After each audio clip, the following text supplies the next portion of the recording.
Lexicon Word of the Week. This week's word, consideration.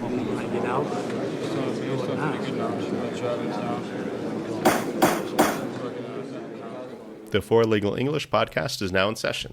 On today's docket, the Lexicon Word of the Week. In this episode, we spotlight the word consideration. This is an ongoing series we have. We focus on a lexicon word. We discuss this word, its meaning, and how it is used by lawyers.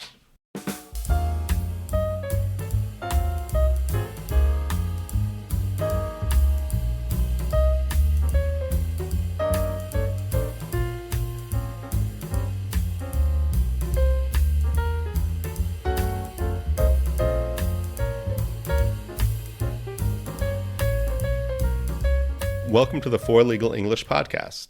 This is the show for lawyers, law students, and other professionals from all over the world who want to improve both their legal English and legal knowledge. In this podcast, we discuss different legal topics, such as law in the news, law in practice, legal writing, legal movies, and other issues. Please go to our website. 4 is in the number 4, Legal English, no spaces or dashes, .com. forlegalenglish.com. Check out our blog articles, available courses, and the show notes for this episode. On the docket today, the Lexicon Word of the Week, consideration.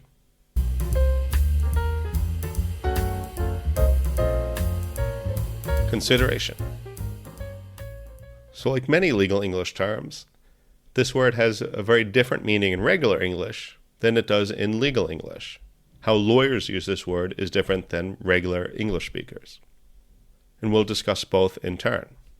The word consideration is a noun, and in regular English, we'll use other forms of this word, verb, adjective, adverb. In legal English, we usually don't. We usually just keep it as the full noun.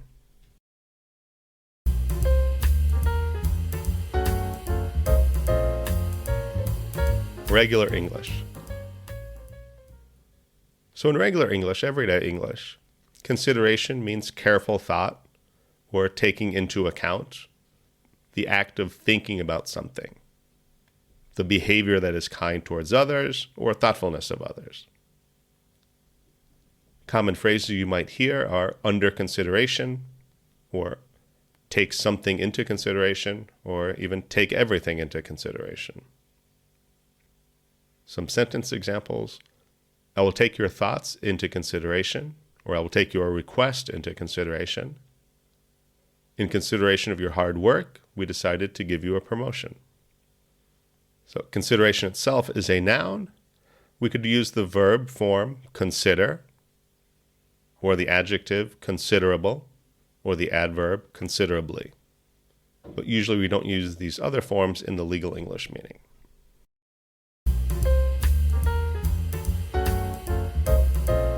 The legal English meaning. Consideration has a very specific meaning. It's one of the 4 elements required to form a contract in common law. Those 4 elements are offer, acceptance, intention, and consideration.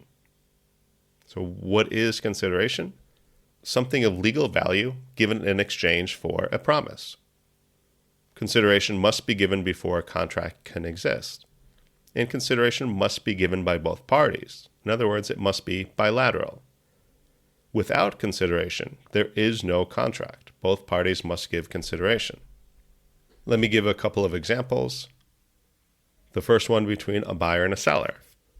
If I'm buying a cell phone and I give $100 to the seller, I'm giving consideration, the $100. The seller is giving me consideration as well. He's giving me a cell phone. So we're both giving consideration to each other. It's bilateral. Therefore, it's a contract. If I promise to give a cell phone to my cousin, well, that's not really a contract because she's not giving me any consideration. I'm giving consideration. I'm promising to give a cell phone. But my cousin didn't promise to give anything to me. She didn't promise to pay me, nor did she promise to do something else for me or to give me something else. So it's a promise. And there may be circumstances where it may be enforceable at law, but it's normally not considered a contract because there's no consideration.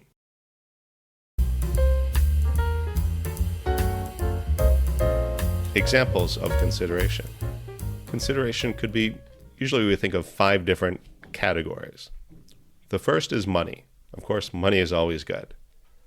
The second is services. If we're lawyers, we sell our services.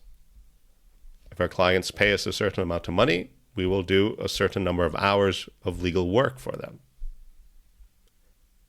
The third category is goods. The cell phone from the earlier example was an example of a good. The fourth is promise. So it could be a promise to give money, to give goods, or provide services. The promise is as good as actually doing the services or providing the goods or giving the money. And then the final category is a promise not to do something. We often call that forbearance. We give up the right or choose not to do something that we could otherwise legally do. A couple of examples of that would be a motor vehicle accident or maybe a medical malpractice claim. If you have 2 drivers involved in a car accident, driver A says to driver B, "It was my fault, I'll pay for the damages." Driver A would want driver B to agree not to file a claim, not to take him to court.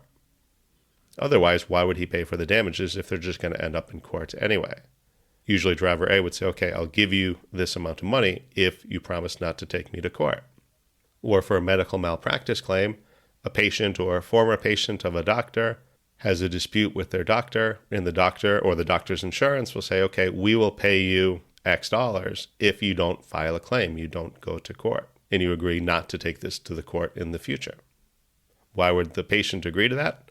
They want the money, rather not go through the court case if they can get the money up front, or maybe they think this is as much money that they could get in the court case anyway, so why bother going through the court system, where of course you'd have to pay a lawyer as well. So the parties settle before they go to court.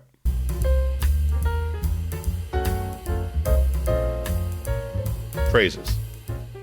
Some common phrases that we might use with consideration are adequate consideration, in other good and valuable consideration, due consideration, sufficient consideration, valuable consideration, fair consideration. And all of these have a similar meaning, implying that the consideration that was provided or promised was adequate. It was enough. It was sufficient. Future consideration.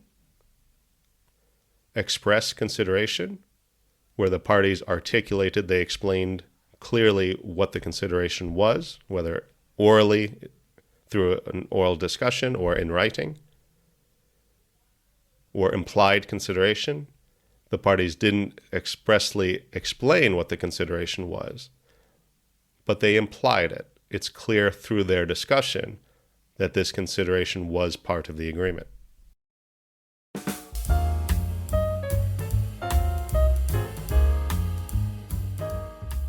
If you enjoyed today's episode, please share it with a friend or colleague. You can share it through Facebook or whatever social media you prefer, or just send them an email or even a message with a link to this podcast. That would really help me out and help grow this podcast. You can also go to the website, 4 is in the number 4, Legal English, no spaces or dashes.com. 4legalenglish.com. Check out our blog articles, available courses, and the show notes for this episode. So what questions do you have about this week's Lexicon Word? Comment at the bottom of the show notes. This is a great way to practice and improve your legal English skills.